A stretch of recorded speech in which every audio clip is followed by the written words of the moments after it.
Hi, guys, family. Welcome back to Larry's Anything Goes. Hopefully, you guys are having a great day. Today's word of the day is challenge.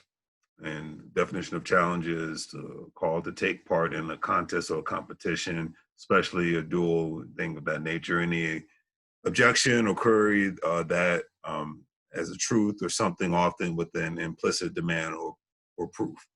Now, we all have to challenge ourselves every day. I mean, heck, we've been challenging ourselves all of 2020. 2020 in itself has been a challenge, no matter how you want to slice and dice it. 2021 is going to be um, even bigger challenge, no matter how you want to slice and dice it. And I say that because I'm optimistic about, I'm optimist about this whole thing. Whether no matter how you look at the world, when it comes to the quote unquote vaccine that they're going to put out there, people trying to be safer, even though there's more cases going up and whatnot.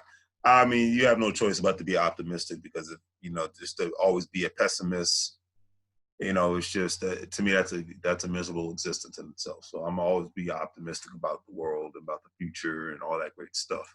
However, we are facing some serious challenges. The economy is facing some serious challenges, no matter what happens.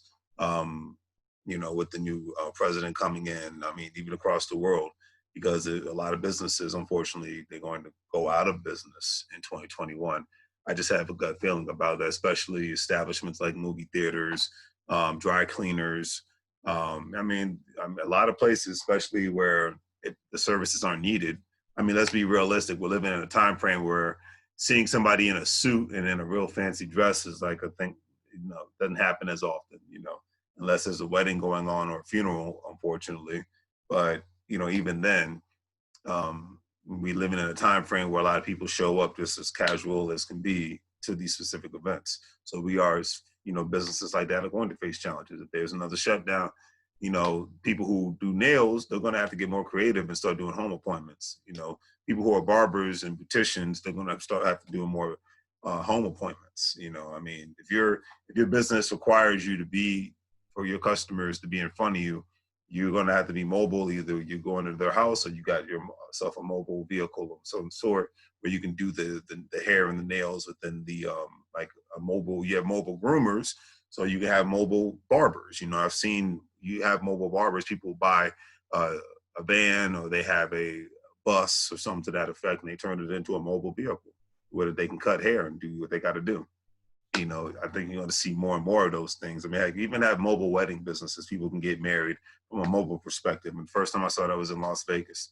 And I say all that to say is because the economy has changed regardless of the situation, regardless of your politics, regardless of how you feel about things should be. This is how it is. It's online and it's mobile.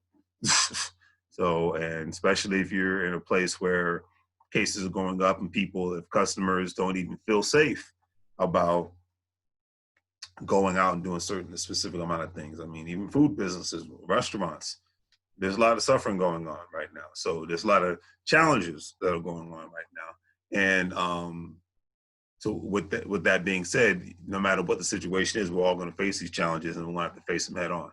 Okay. And that's how I look at it. And it goes into my quote with Daymond Johns from Shark Tank. I was first introduced to Daymond Johns because of his Forest Bias FUBU brand back when I was in high school. And he stated, entrepreneurship brings us hope. I agree with that. And the quote goes in saying, Daymond Johns says, anyone with a cell phone can run a business. The president agrees, and recently, and at the time, Daymond Johns was actually appointed as the White House ambassador under the Obama administration, White House ambassador of entrepreneurship. He was taking the role seriously too, because he knows the need for it, especially within a certain amount of communities within the African American community. And he stated, I'm excited to follow that, this is the need for all this, because it's the new incubator who focuses on a multitude of things supporting kids, even with learning disabilities or something else, because he had learning disabilities growing up. Just as well as I did and whatnot. And that's why I take education seriously, self-education more than anything else seriously, and being around people who don't discuss other people, but discuss ideas and implementation and life experiences, learning experiences, things of that nature. That's what I'm all about. But anyway, so that's why I can look up. It does bring us hope, because who would ever thought that somebody's nowadays car more than ever? Because you know, back in the day, you had, even now, you had your delivery drivers actually working for like KFC, Domino's, Papa John's, Pizza Hut. You know, they had to have their own personal vehicle, but you know, they had to have work a specific amount of hours too. Who would ever thought that you would have services like what is it, like DoorDash and Grubhub, and you know, any service that allows, Uber Eats, that allows you to order your food and whatnot, no matter what time of day it is, as long as the restaurant is open. You know, when you were a delivery driver for Pizza Hut or Domino's, you had to work a specific shift because you weren't an actual contracted employee; you were actually an employee. So you were forced to work a specific shift. These people are 1099 employees, um, and they actually, you know, contractors, not even employees. So they're actually getting more tax write-offs for doing the deliveries, one. And two, they're working their own hours. You know, so that, to me, that's a beautiful thing. You know, they're actually working their own hours. They have a choice to work their own hours. They don't have to work the hours that are set by a specific boss. So that's one way of looking at how entrepreneurship has changed the dynamics of a lot of things, from a tax perspective, from a freedom perspective. You know, Uber, who would have ever thought that people would have the joys and pleasures of being able to just go into an app? And that's another thing about even DoorDash, Uber Eats, you know, Lyft, all these, going into an app and it's needing, you know, I mean, I remember one time my car broke down on me. I didn't have AAA at the time, so I had the tow truck guy pick up the car, and I got an Uber down to the place where my car was going or whatnot, and then I got an Uber back to my house. So who would have thought I would, you know, we live in a time frame where you have these, we live in a very convenient time, even though with COVID-19 it's crazy. But, you know, for the last, I say 10 years, we've been living in a very, very convenient time in this world, not just this country, but in the world, because you got a lot of these services that are utilized across the world as well, all at the same time.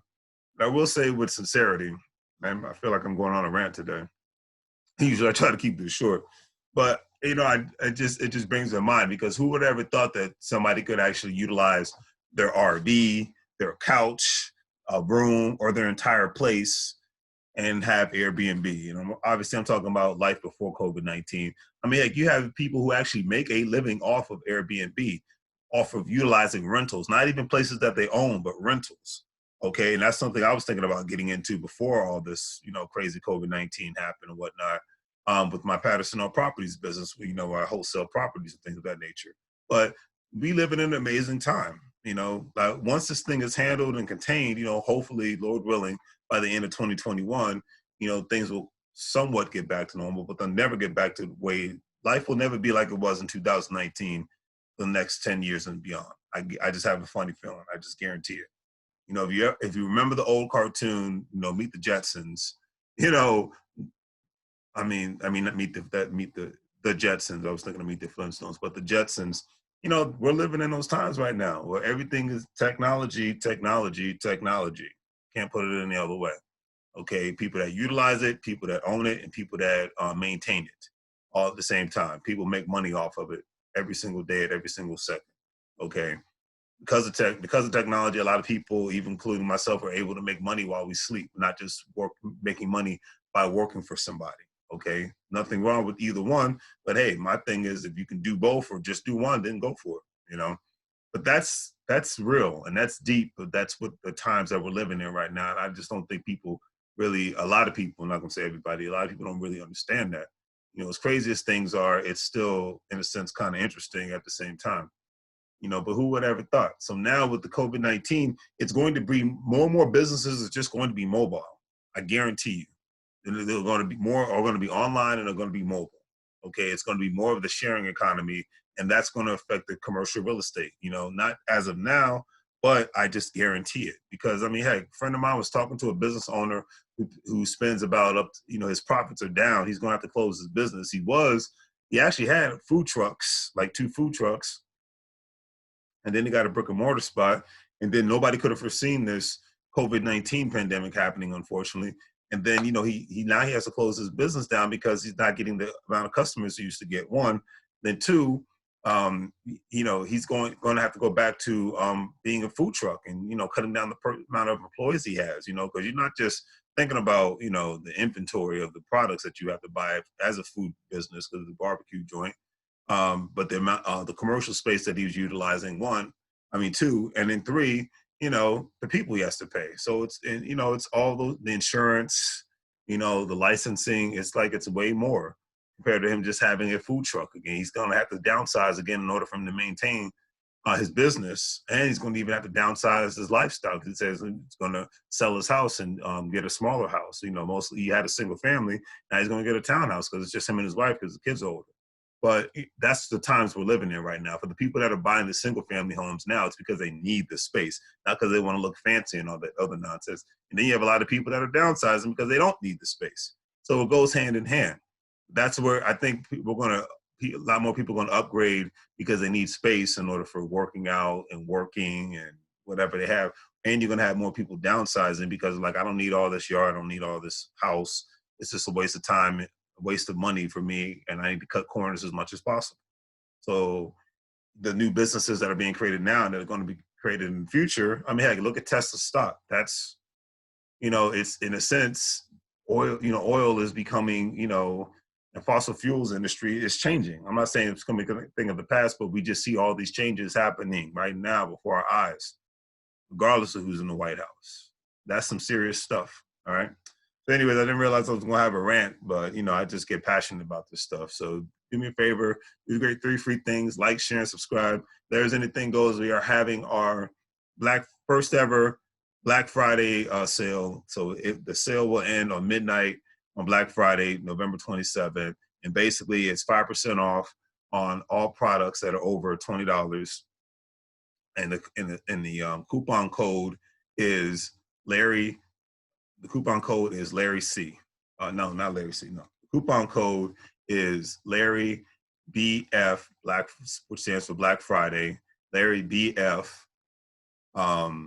sale. So Larry BF sale. Keep it simple. Anyways, do the great 3 free things, family. Like, share, and subscribe. Have a great day. And as always, make money moves.